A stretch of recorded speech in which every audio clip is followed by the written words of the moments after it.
NEP 2020 অনুযায়ী 2023 শিক্ষাবর্ষে যে সমস্ত শিক্ষার্থীরা ফার্স্ট সেমিস্টার পরীক্ষা দিয়েছে কিছুদিন পূর্বে তাদের রেজাল্ট দেওয়া হয়েছে। তো রেজাল্টের পরিমাণ খুবই খারাপ, প্রায় 50% শিক্ষার্থী আর ব্যাকটা এসেছে প্রায় 90% শিক্ষার্থী। সবগুলি সাবজেক্টে পাস করেছে 8 থেকে 10 জন। তো এর পরিপ্রেক্ষিতে ছাত্রছাত্রীর যে আন্দোলন নেমেছে সেখানে তারা রাস্তা অবরোধ করছে।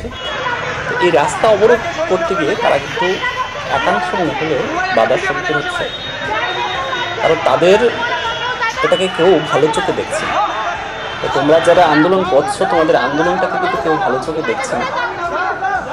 তো সবাই একই কথা বলছে, তোমরা সারা বছর পড়োনি তাই পাস করো। তো এটার পেছনে কিন্তু আরও অনেক কারণ আছে, পাস করার পেছনেও কারণ আছে। সিলেবাস নতুন, সমস্ত কিছু নতুন, সাবজেক্ট নতুন। তোমাদের কলেজের সাবজেক্ট, স্কুলগুলিতে যে সাবজেক্ট ছিল কলেজগুলিতে অন্য সাবজেক্ট পড়তে হয়েছে, সবটাই ঠিক আছে। তো তোমাদের এই দাবিটার পক্ষে কিন্তু কেউ থাকছে না, একাংশ মহল, শিক্ষিত মহল কিন্তু এটাকে সমর্থন করছে।